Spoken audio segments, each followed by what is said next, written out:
क्या बांग्लादेश के बाद अब एक और देश है जहां पर हो रहा है तख्ता पलट और भारत से काफी नजदीक, भारत के लिए बहुत ही ज्यादा महत्वपूर्ण। जानेंगे क्या हो रहा है यहाँ पर। तो वहीं दूसरी तरफ मलक्का स्ट्रेट के लिए क्या ये सबसे बड़ी चुनौती बन सकता है। और जहां एक तरफ ये सब कुछ चल रहा है तो वहीं दूसरी तरफ क्या है रूमी 1, जिसे भारत ने लॉन्च कर दिया है। जियोपॉलिटिक्स में बहुत कुछ चल रहा है, हमेशा की तरह जानने को मिलेगा बहुत कुछ। आइए जानते हैं इन खबरों को विस्तार से। भारत के पड़ोस में स्थित और दुनिया की सबसे बड़ी मुस्लिम आबादी वाला देश इंडोनेशिया में कई शहरों में हजारों लोग देश के चुनाव कानून में संशोधन के प्रयास के खिलाफ सड़कों पर उतर आए हैं। इसी महीने बांग्लादेश में हुई उथल पुथल के बाद भारत का ये दूसरा पड़ोसी है जहाँ सरकार के खिलाफ बड़े प्रदर्शन शुरू हुए हैं। प्रदर्शनों को देखते हुए इंडोनेशिया की संसद ने गुरुवार को चुनाव के नियमों में बदलाव को मंजूरी देने को स्थगित कर दिया। प्रदर्शनकारी राजधानी जकार्ता में संसद भवन के अंदर घुसने की कोशिश कर रहे थे। भीड़ को तितर बितर करने के लिए पुलिस को पानी की बौछार और आंसू गैस का सहारा लेना पड़ा। उप सभापति सुमफी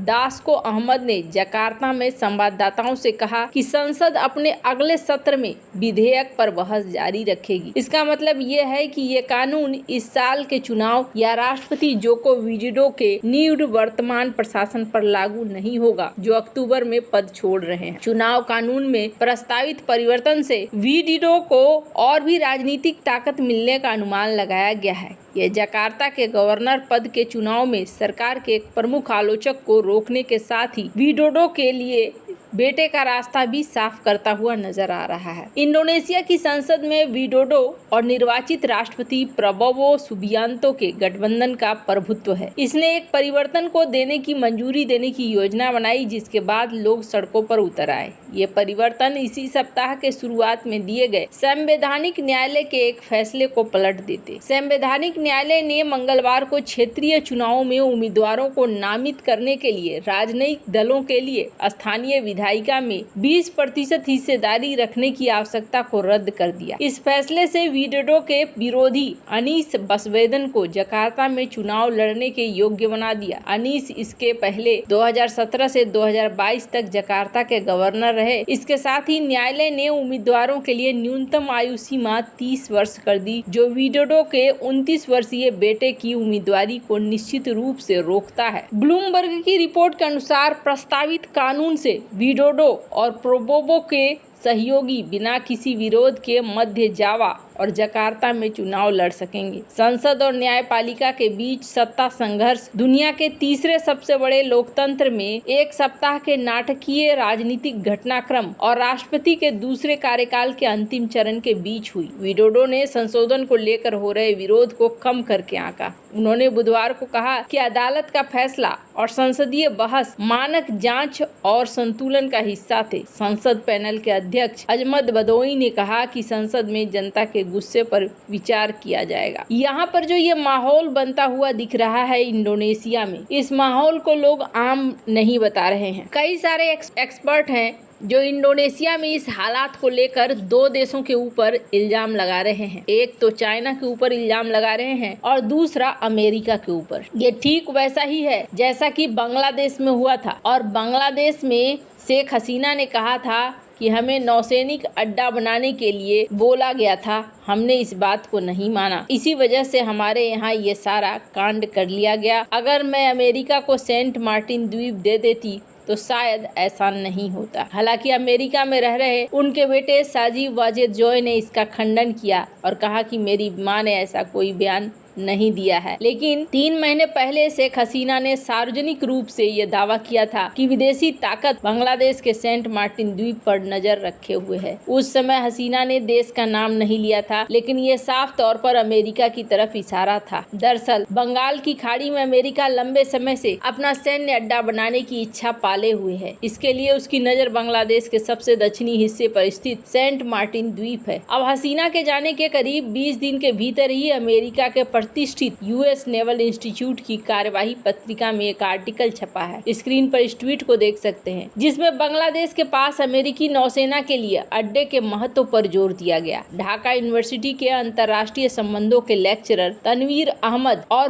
पृथु विश्वास के इस लेख में बंगाल की खाड़ी के सिरे पर स्थित बांग्लादेश को हिंद प्रशांत क्षेत्र के महत्वपूर्ण बिंदुओं में से एक बताया गया। लेख में कहा गया कि बांग्लादेश अमेरिकी नौसेना के लिए एक महत्वपूर्ण रसद नोड हो सकता है। यह व्यापक हिंद प्रशांत क्षेत्र में समुद्री संचालन में महत्वपूर्ण भूमिका निभा सकता है। लेख में बताया गया कि बांग्लादेश के पास एक जीवंत जहाज निर्माण उद्योग है और इसकी नौसेना के स्वामित्व वाली मरम्मत सुविधाएं किसी भी संघर्ष के दौरान अमेरिकी नौसेना की संपत्तियों का समर्थन कर सकती है। इसके अलावा इसके नौसैनिक अड्डों का इंडो पैसिफिक क्षेत्र में अमेरिकी नौसेना लक्ष्यों को समर्थन करने के लिए नाकाबंदी अभियानों में इस्तेमाल किया जा सकता है। बांग्लादेश के प्राथमिक नौसैनिक अड्डे म्यांमार के रखाइन क्षेत्र चीन म्यांमार आर्थिक गलियारे पर नजर रखते हैं, जो चीन की बेल्ट एंड रोड पहल का एक प्रमुख हिस्सा है। बांग्लादेश की नौसेना के साथ सहयोग करते हुए अमेरिकी नौसेना उन ठिकानों का उपयोग चीनी परियोजनाओं का निरीक्षण करने के लिए कर सकती है। इसके अलावा बंगाल की खाड़ी के शीर्ष पर बांग्लादेश की रणनीतिक सहूलियत अमेरिका को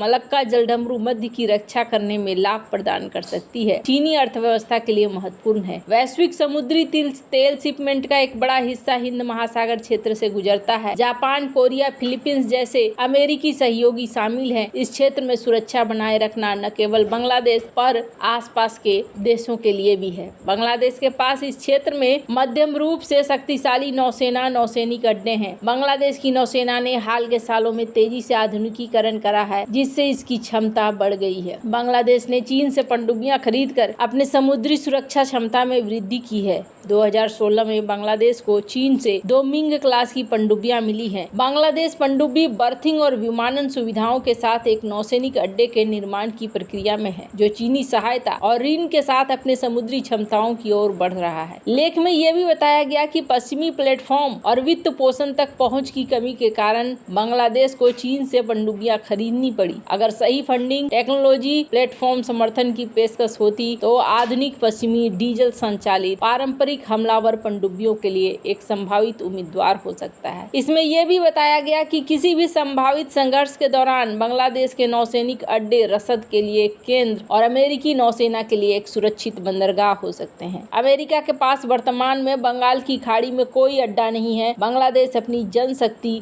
जीवंत जहाज निर्माण उद्योग और एक पेशेवर नौसेना के साथ अमेरिकी नौसेना के जहाजों को आराम, स्वास्थ्य लाभ, पुनः सस्तीकरण के लिए एक स्थान दे सकता है। बांग्लादेश इस समय कॉकस बाजार के मातरबारी में एक गहरे बंदरगाह का निर्माण कर रहा है। इसमें जापान मदद कर रहा है, जो एशिया में अमेरिका का सबसे भरोसेमंद सहयोगी है। जापान इन दोनों देशों के बीच एक पुल बनने में मदद कर सकता है। यह बंगाल की खाड़ी क्षेत्र में चीन के खिलाफ अमेरिका को लाभ प्रदान करेगा। ये आर्टिकल वैसे तो इंडिपेंडेंट तौर पर लिखा गया है, यहाँ ऐसा नहीं है कि अमेरिका के किसी अधिकारी ने लिखा है, लेकिन सेंट मार्टिन चर्चा में आ रहा है। जहाँ एक तरफ ये सब कुछ चल रहा है, तो वहीं भारत ने आखिरकार लॉन्च किया है रूमी। स्क्रीन पर आप देख सकते हैं रूमी 1 का टेक ऑफ हो गया है और ये तमिलनाडु के एक प्राइवेट फार्म के द्वारा लॉन्च किया गया है space zone India and Martin group के द्वारा। इस रॉकेट में 3 क्यूब सैटेलाइट हैं, 50 पिको सैटेलाइट हैं और इनको